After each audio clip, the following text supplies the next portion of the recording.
আসসালামু আলাইকুম প্রিয় দর্শক, আপনাদের সামনে আরেকটি গুরুত্বপূর্ণ নিউজ নিয়ে হাজির হলাম।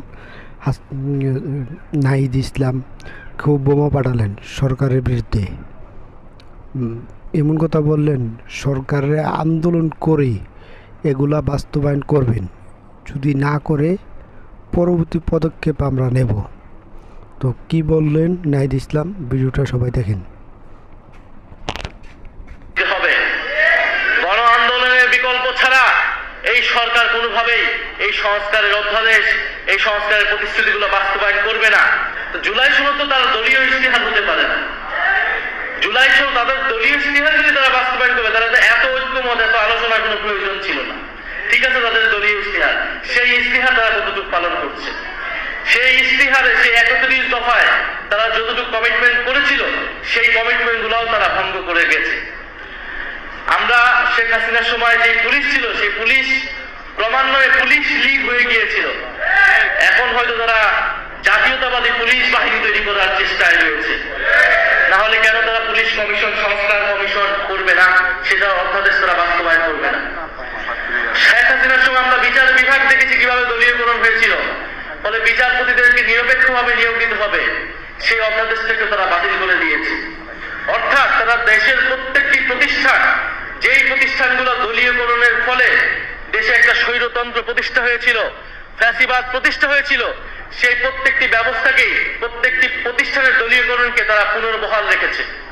এটার মাধ্যমে তারা এটাই বার্তা দিতে চায় যে তারা সংস্কারের কথা, জুলাই সনদের কথা, জুলাই গণ অভ্যুত্থানের কথা মুখে বলবে কিন্তু অন্তরে ধারণ করবে না। তারা সে অনুযায়ী কাজ করবে না। ফলে বৈষম্যহীন বাংলাদেশ, সংস্কারের বাংলাদেশের পথে আমাদেরকে আবার ঐক্যবদ্ধ হতে হচ্ছে। আমরা আপনাদের প্রতি কৃতজ্ঞতা জানাই, ধন্যবাদ জানাই। আপনারা অলরেডি মাঠে নেমেছেন, আপনারা অলরেডি কথা বলছেন। ঢাকা বিশ্ববিদ্যালয়ে আমাদের কিছু ভাইয়েরা অনশন করেছে দীর্ঘ কয়েক ঘন্টা এই গণভোটের গণরায়কে বাস্তবায়ন করার জন্য। আমরা 72 ঘন্টা তারা যারা অনশন করেছে তাদের প্রতি কৃতজ্ঞতা জানাই। আমরা আশা করেছিলাম যে সরকার দল সেখানে যে উপস্থিত হবে, তাদেরকে আশ্বস্ত করবে, কিন্তু আমরা দেখেছি তারা যায়নি। আমরা তাদেরকে ধিক্কার জানাই, যারা সংবিধান সংস্কার পরিষদের শপথ নিল না, যারা এই অধ্যাদেশগুলোকে বাতিল করে দিল। এখন আজকে করণীয় ঠিক করার জন্য এই মত বিনিময় সভার আয়োজন ছিল। আমার মনে হয় করণীয় আমরা ঠিক করতে পেরেছি কিনা? আমাদের গণ আন্দোলনের প্রস্তুতি নিতে হবে। গণ আন্দোলনের বিকল্প ছাড়া এই সরকার কোনোভাবেই এই সংস্কারের অধ্যাদেশ, এই সংস্কারের প্রতিশ্রুতিগুলো বাস্তবায়ন করবে না। আমরা চেয়েছিলাম সংসদেই সকল ফয়সালা হবে, আমরা এখনো চাবো সংসদেই সকল ফয়সালা হবে। কিন্তু সংসদকে যদি সরকার ব্যর্থ করে দেয়, সংসদকে যদি সরকার কুক্ষিগত করে দেয়, তাহলে রাজপথে আসার জন্য আমরা সর্বাত্মকভাবে প্রস্তুতি নিচ্ছি। কিন্তু আমরা আপনাদের প্রতি এটাও বলবো যে আমরা এবার সবাই যাতে একটু ধৈর্য ধরি, পরিকল্পনা মোতাবেক আমাদেরকে এবার রাজপথে নামতে হবে। কারণ এবার রাজপথে আমরা নামবো ব্যর্থ হওয়ার জন্য না, অর্ধেক সফল হওয়ার জন্য না, সম্পূর্ণভাবে সফল হওয়ার জন্যই আমরা এবার রাজপথে নামবো। সেটার জন্য আমরা প্রস্তুতি নিচ্ছি। শহীদ পরিবার, আহত যোদ্ধা, জুলাই যোদ্ধা যারা রয়েছেন, আমরা হয়তো অন্তর্বর্তী সরকারের সময় আপনাদের পাশে সম্পূর্ণভাবে দাঁড়াতে পারি নাই, কিন্তু তারপরে আমরা চেষ্টা করেছি সর্বাত্মকভাবে।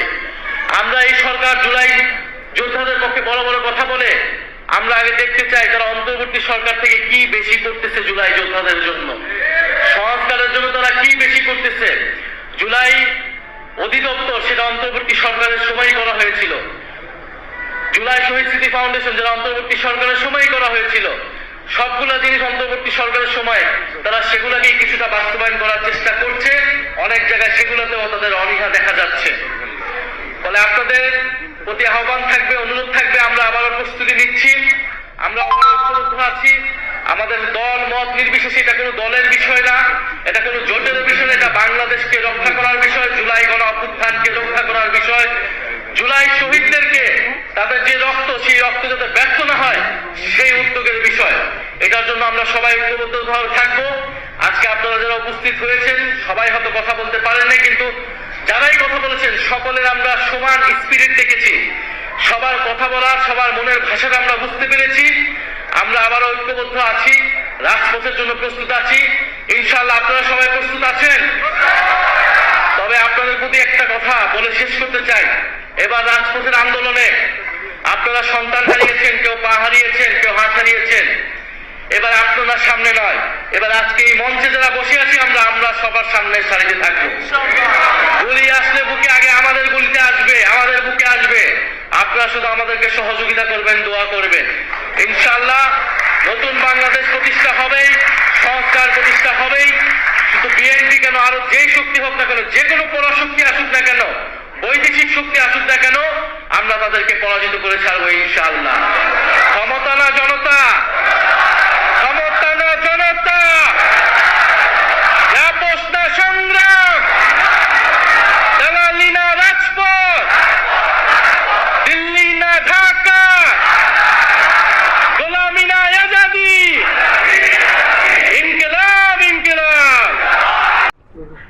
যদি ভিডিওটা ভালো লাগে লাইক শেয়ার কমেন্ট করে জানাবেন, আর এরকম নতুন কোনো ভিডিও পেতে চ্যানেলটা সাবস্ক্রাইব করবেন। সবাই ভালো থাকবেন। আল্লাহ হাফেজ।